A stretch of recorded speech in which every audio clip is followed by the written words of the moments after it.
বিসমিল্লাহির রহমানির রহিম। আসসালামু আলাইকুম ওয়া রাহমাতুল্লাহ। সুপ্রিয় ষষ্ঠ শ্রেণীর শিক্ষার্থীরা, আজকে আমরা আলোচনা করব তোমাদের গণিতের প্রথম অধ্যায় স্বাভাবিক সংখ্যা ও ভগ্নাংশ অধ্যায়ের অনুশীলনী 1.6 এর আমরা 1 নম্বরে যে প্রশ্নগুলো আছে 1, 2 এবং 3 নম্বরে আমরা সেগুলো সমাধান করব। তো 1 নম্বরে বলা আছে যে যোগফল নির্ণয় করো। এখানে ক খ দুইটি প্রশ্ন দেওয়া আছে, ঠিক আছে। তো দশমিক সংখ্যার যোগ, তো এই দশমিক সংখ্যার যোগগুলো আসলে কিভাবে করা হয় দেখেন, যে দশমিকের যোগ করার সময় সবচেয়ে গুরুত্বপূর্ণ বিষয় হলো দশমিক বিন্দুগুলোকে সোজাসুজি একই লাইনে রাখা। যদি কোনো সংখ্যায় দশমিকের পর ঘর কম থাকে তবে সেখানে শূন্য বসিয়ে ঘরগুলো সমান করে নিলে যোগ করতে সুবিধা হয়, এতে যোগফলের মানের কোনো পরিবর্তন হবে না, ঠিক আছে। তো ক নাম্বার প্রশ্নটা যদি আমরা একটু সমাধান করি, তাহলে এখানে যে সংখ্যাগুলো আমাদেরকে দেওয়া আছে 0.325, 2.368, 1.2 এবং 0.29। তো এখানে যদি আমরা সংখ্যাগুলো একটু নিচে নিচে লিখি, ঠিক আছে, তাহলে আমরা জানি যে ডান দিক থেকে আমাদেরকে যোগ করতে হয়। তাহলে ডান দিকে 0, 0, 8 আর 5 যোগ করলে হবে 13, 13 3 হাতে থাকে 1, 1 আর 9 10, 10 আর 6 16, 16 আর 2 18, 18 3 হাতে থাকে হচ্ছে 1, 1 আর 2 3, 3 আর 2 5, 5 আর 3 হচ্ছে 8, 8 আর 3 8, 9 10 11। তাহলে 11-র 1 হাতে থাকে 1, 1 আর 0 1, তার সাথে আবার 1 যোগ করলে 2, 2 আর 2 4, তাহলে 4.183। তো এটাই হচ্ছে উত্তর।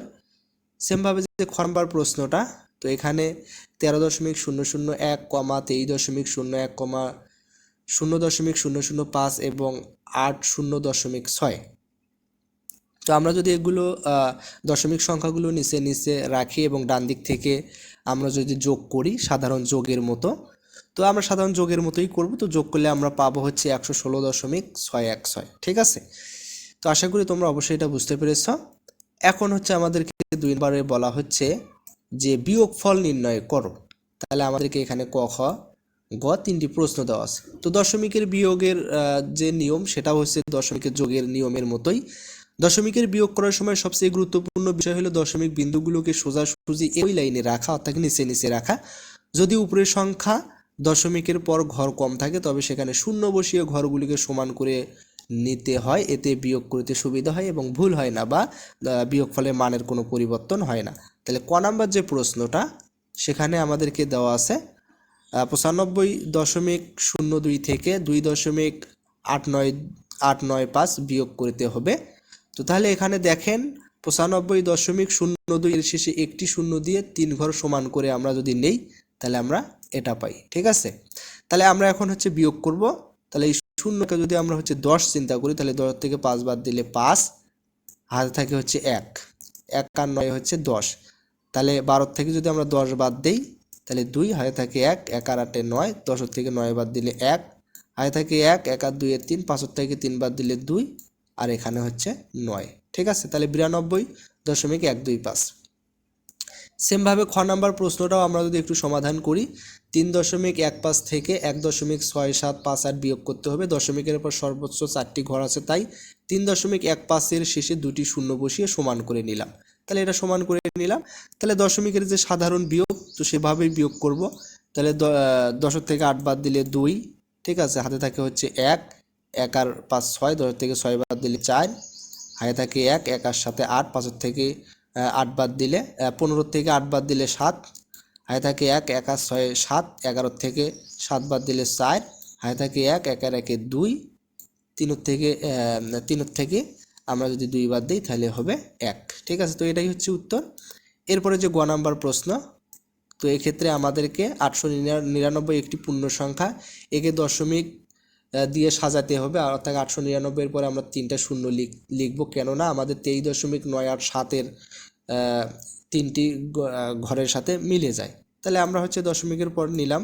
তো এখন আমরা কি করব, 10 থেকে 7 বাদ দিলে 3, ঠিক আছে, হাতে থাকে 1, 1 আর 8 9, 10 থেকে 9 বাদ দিলে 1, হাতে থাকে 1, 1 আর 9 10, 10 10 মিলিয়ে গেলে 0, ঠিক আছে।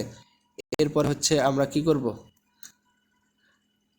আচ্ছা এখন দেখেন আমরা যদি হাতে থাকে আমাদের হচ্ছে 1, তাহলে 1 আর 3 4, তাহলে 9 থেকে যদি আমরা 4 বাদ দিই তাহলে হয় 5, এরপরে হাতে আমাদের থাকে না, 9 থেকে যদি আমরা 2 বাদ দেই তাহলে আমাদের হয় 7, আর এখানে হচ্ছে 8, তো সেই 8 দিলাম। তো এটাই হচ্ছে উত্তর 875.013।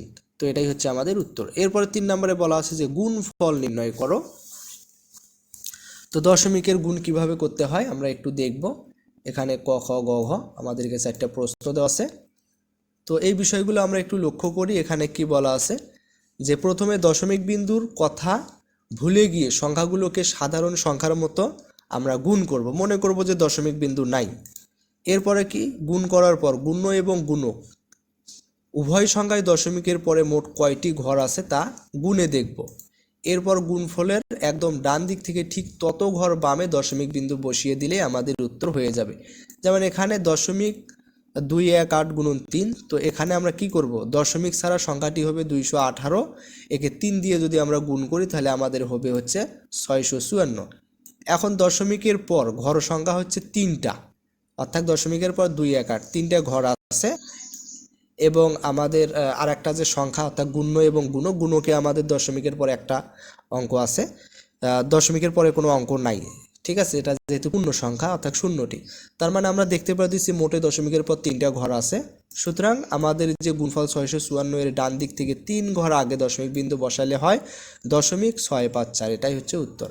সেমভাবে খ নাম্বার আমরা যদি এটা একটু গুণ করি তাহলে প্রথমত আমরা যদি দশমিক বাদে চিন্তা করি তাহলে হবে 32 গুণন 2 গুণন 18, 32 আর 2 গুণ করলে হয় 66, এখন 66-র সাথে 18 গুণ করলে হবে 1188। এখন আমরা দেখব যে কয়টা, যেমন এখানে দশমিকের পর 2টা আছে, এখানে দশমিকের পর 2টা, 4টা, এখানে দশমিকের পর 2টা, মোটে 6টা অঙ্ক আগে দশমিক বিন্দু বসে দিলে হয়ে যাচ্ছে।